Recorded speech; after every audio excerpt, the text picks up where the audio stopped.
listening to The Greg Kelly Show. Hey, all right, we are, you hear me? Check, check, check. Good to go? Good to go. Marjorie Taylor Greene is slapping around the director of the Secret Service, and she deserves it, this Kimberly Cheadle. Listen to this. Listen to this. If you don't mind. Drone over the area, period. Any part of the area. Again, I would have to go back and check the timeline of when that took place and when the event... Why didn't you bring the timeline with you today to answer our questions? I don't have all of the answers on the timelines based on the criminal investigation. Were you not prepared today to answer our questions?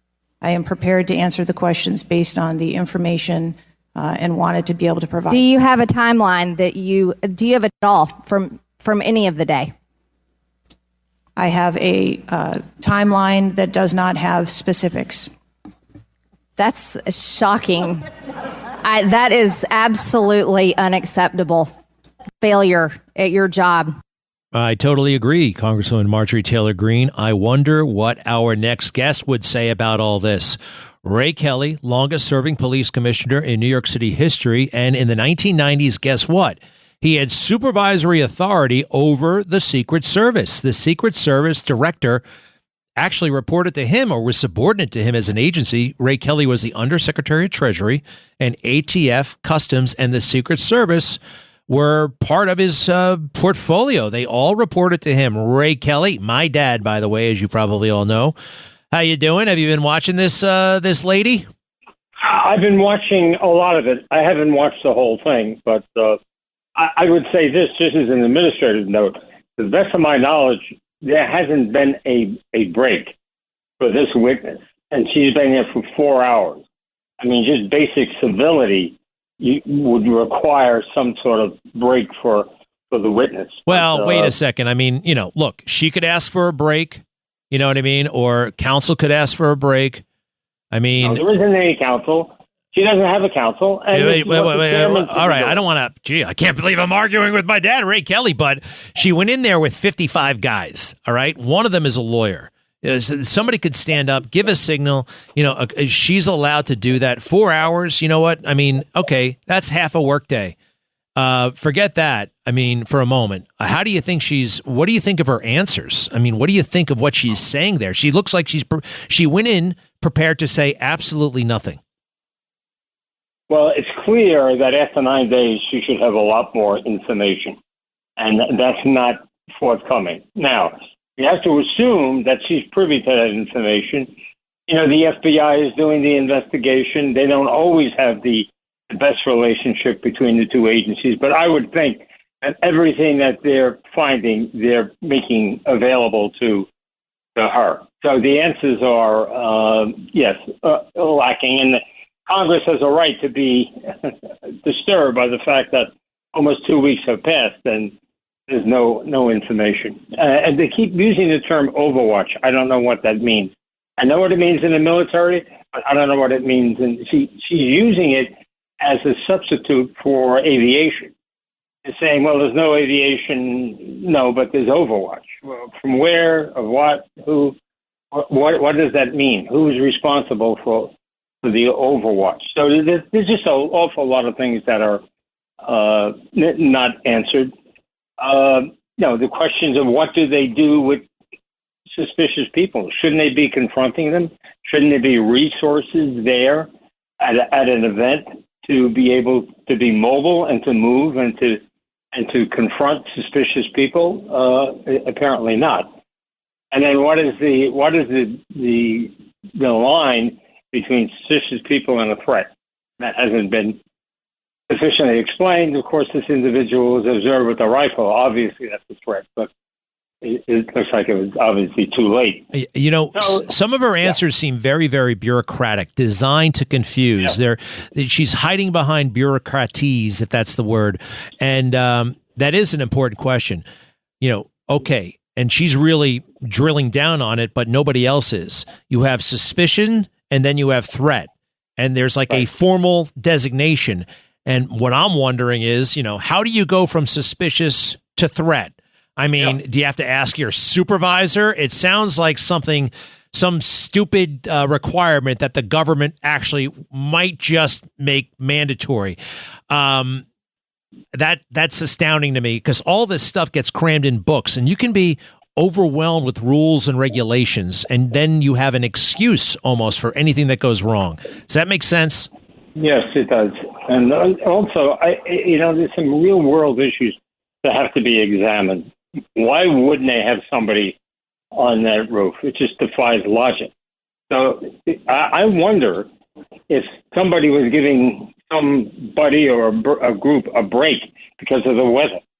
Was it very hot? I think it was close to 90 degrees that day. Why would you be inside, not on top of the building? That makes no sense. Logically, that's where they should be. But to have him inside, I don't know. Were they trying to give him a break, or we'll probably find this out. But it looks like it's going to be like pulling teeth. And what does it say to you that this person has not been fired or suspended or put on leave, or, she could remain employed by the federal government, but she doesn't have to be the Secret Service director? I mean, when you're a captain of a ship and the ship hits a rock, you get relieved. You don't actually get fired from the Navy, but you get relieved of your command. That seems like it should be in order, but I mean, the federal government is why isn't that happening, or should it happen? And is there any reason for it to not happen? Well, there are rules and regulations about terminating somebody. You just can't do it. There is a sort of a due process system in the federal government. But as you say, I mean, she could be reassigned or relieved or, taken out of this function. But the reality is that she probably knows more about the agency than anybody else around. So she's going to hopefully be some help in the investigation. Now, it doesn't look like it's forthcoming right away here, but, you just don't fire somebody because you feel like it. There is a process. I mean, wait a second, though. She's a political appointee, right? To get that top job, aren't you a political appointee? You are confirmed by the Senate, yes. So, it's in that category. Yeah, you're right.